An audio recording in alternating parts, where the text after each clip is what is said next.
प्रदर्शन किया जा रहा है, किस बात को लेकर? पूरे देश के अंदर आज CITU के तत्वाधान पर जो कोरोना के जो महामारी में फ्रंट लाइन वर्कर्स हैं, जो योद्धा के रूप में काम कर रहे हैं, चाहे वो डॉक्टर्स हैं, नर्सिंग स्टाफ है, क्लास 3 के कर्मचारी हैं, चतुर्थ श्रेणी के कर्मचारी हैं, ठेका मजदूर हैं, आउटसोर्स के कर्मचारी हैं, चाहे आंगनवाड़ी वर्कर्स हैं, आशा वर्कर्स हैं, CHO हैं, जो भी इस फील्ड में काम कर रहे हैं। और इसके साथ साथ ना केवल ये जो स्वास्थ्य महकमे से जुड़े हुए लोग, पुलिस के कर्मचारी, सरकारी विभागों के कर्मचारी, पंचायत के चौकीदार, पंचायत का पूरा स्टाफ, जिस तरीके से दूसरे दायरों के लोग काम कर रहे हैं, उनके समर्थन में आज का ये प्रदर्शन किया जा रहा है। क्योंकि जिस तरीके से कोरोना महामारी पूरे देश के अंदर बढ़ रही है, हम ये कहना चाहते हैं उस तरीके की सुरक्षा जो है इन मजदूरों को नहीं मिल रही है।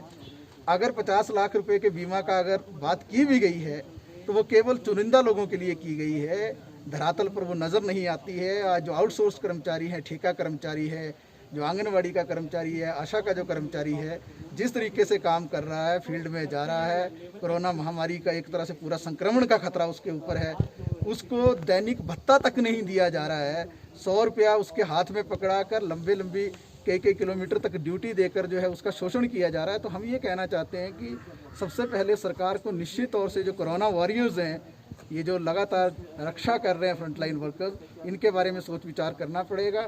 इनको प्रॉपर PP किट भी देनी पड़ेगी, इनके लिए बीमा का पूरा प्रबंध भी करना पड़ेगा, इनको दैनिक भत्ता भी देना पड़ेगा, इनको तनख्वाह को बढ़ाने का भी एक प्रस्ताव जो सरकार को लेके आना चाहिए। विशेष रूप से अलग से भी इनको एक तनख्वाह में बढ़ोतरी दी जानी चाहिए। एक मुद्दा ये है। दूसरा मुद्दा ये है, हिमाचल सरकार ने जिस तरीके से पिछले कुछ दिनों में ताबड़तोड़ हमला जो है मजदूरों पर किया है।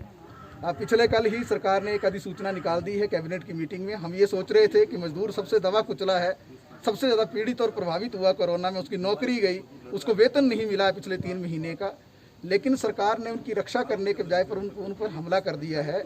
अभी 21 अप्रैल को जो है काम के घंटे 8 से बढ़ाकर 12 कर दिए थे, जिसका मतलब ये है कि अगर फैक्ट्री में 24 घंटे में 3 शिफ्ट चलती थी 8 घंटे के हिसाब से, अब 2 शिफ्ट चलेगी। यानी कि तीसरी शिफ्ट का जो वर्कर है वो हज़ारों वर्कर हिमाचल में उद्योगों से बाहर हो जाएगा, उसकी नौकरी चली जाएगी। और जिससे 12 घंटे का काम करवाया जाएगा उसको ओवर टाइम का वेतन नहीं दिया जाएगा, उसका शोषण किया जाएगा। पिछले कल जिस तरीके से किया, सरकार ने फैक्ट्री एक्ट में ही बदलाव कर दिया। फैक्ट्री एक्ट में पहले 10 लोग से ज़्यादा जहाँ पर काम करते थे मजदूर, वो 10 लोग से ज़्यादा फैक्ट्री में माने जाते थे। अब सरकार ने उसको मिनिमम लिमिट को 10 से बढ़ाकर 20 कर दिया। ये बड़ी शर्म की बात है। और इसके साथ साथ औद्योगिक विवाद अधिनियम में तब्दीली कर दी कल 1947 की, कि पहले मजदूर जो है अपने हक को लेकर लड़ सकता था, हड़ताल कर सकता था, न्याय के लिए जा सकता था, मालिक पर कार्रवाई हो सकती थी। सरकार ने वो सारे के सारे कानून पिछले कल कैबिनेट में सस्पेंड कर दिए। और तीसरी बात जो है, जो ठेका मजदूर अधिनियम था, हिमाचल में 20 लोगों से ज़्यादा जहां भी ठेका मजदूर काम करते थे उस पर कानून लागू होता था। पिछले कल सरकार ने 20 से ज़्यादा बढ़ाकर उसको 30 कर दिया। यानी आप देख रहे हैं कहाँ मजदूर को सुरक्षा दी जानी चाहिए थी, कहाँ जो है मजदूरों की सुरक्षा इस सरकार ने छीन दी है। तो इस बात की भी हम कड़ी खिलाफत करते हैं और ये चेताना चाहेंगे प्रदेश की सरकार को, आप उस कदम पे आगे मत बढ़िए। हिमाचल प्रदेश के अंदर जो शांतिपूर्वक औद्योगिक जो यहाँ पर माहौल रहा है उसको कायम रखिए।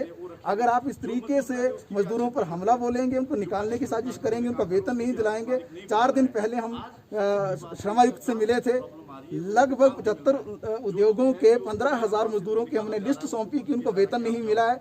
आज भी वो वेतन नहीं दिला पाई है सरकार। मजदूर को वेतन नहीं मिलता, उसकी सुरक्षा नहीं होती और उसका फैक्ट्री एक्ट में तब्दीली हो जाती है, उसके काम के घंटे 12 हो जाते हैं, उसका औद्योगिक विवाद अधिनियम में तब्दीली हो जाती है और इसके साथ साथ जो ठेका मजदूर अधिनियम है उसमें तब्दीली हो जाती है। तो इसके खिलाफ जो है आज पूरे प्रदेश के अंदर इस तरीके के प्रदर्शन कर रहे हैं।